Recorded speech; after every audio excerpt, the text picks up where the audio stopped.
যাকে পেয়ে তুমি রোজ অবহেলা জমাচ্ছ, তাকে পাওয়ার জন্য কেউ কেউ হয়তো রোজ মোনাজাতে কাঁদে। অতিরিক্ত মূল্য পেয়ে তুমি যাকে সহজলভ্য ভাবছ, সেও কারো কাছে অমূল্য রত্নের মতো।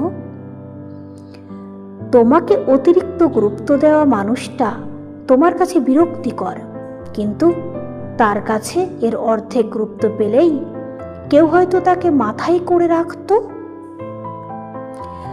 তুমি তাকে খুব সহজেই পেয়ে যে ভাবছ তুমি আরো বেটার ডিজার্ভ করো, ঠিক সেই মানুষটাকেই পাওয়ার জন্য কেউ কেউ হয়তো সব কিছু করতে রাজি। যাকে পেয়ে গেলে বলে অবহেলা করছো, ঠিক সেই মানুষটাকেই পাওয়ার জন্য অনেকেই হয়তো রোজ নানা উপায়ে তাকে ইমপ্রেস করতে চেষ্টা করে, কিন্তু তবুও সে তোমাকে মূল্যবান ভাবছে, কারণ তুমি তার কাছে গুরুত্বপূর্ণ কেউ। সবাইকে এড়িয়ে তোমার জন্যই অপেক্ষা করছে। এইটুকু কৃতজ্ঞতা বোধ জমানো কি উচিত নয়?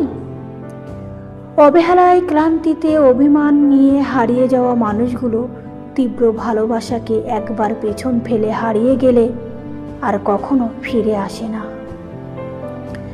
একটা মানুষ যখন তোমার অবহেলা, আঘাত সহ্য করে যায়, এমন নয় এটা মানুষটার দুর্বলতা।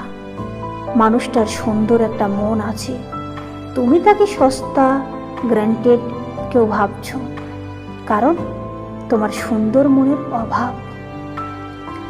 যেই মানুষটা সময় দিলে তুমি বিরক্ত হও, তার কাছ থেকে 1 মিনিট সময়ের জন্যও কেউ হয়তো বসে আছে, তোমাকে গুরুত্ব দিচ্ছে, সময় দিচ্ছে, ভালোবাসছে। এটা মানুষটার দুর্বলতা নয়, এটা তোমার জীবনের প্রাপ্তি। তুমি তার শাসনে, বারণে বিরক্ত হও, অথচ তার একটু অভিমানী কথার জন্যও অনেকে হয়তো আকুল হয়ে বসে আছে। বিশ্বাস করো, গুরুত্বহীন প্রমাণ করার মতো, অবহেলা করার মতো অযোগ্য কেউ নয়। প্রতিটা মানুষ তার নিজ নিজ অবস্থান থেকে সেরা। ভালোবাসা পেয়ে তুমি হাঁসফাঁস করছো, কখনো যদি ভালোবাসাহীনতায় বাঁচার দিন আসে, সেদিন বুঝবে ভালোবাসাহীনতায় বেঁচে থাকা কতটা কঠিন। ভালোবাসার মানুষের পাগলামির জেদ, অভিমান, ভালোবাসার মাঝেই তোমার জীবনের সুখ লুকিয়েছিল। সেদিন হয়তো খুব করে চাইবে তোমার জীবনে ভালোবাসা আসুক, কিন্তু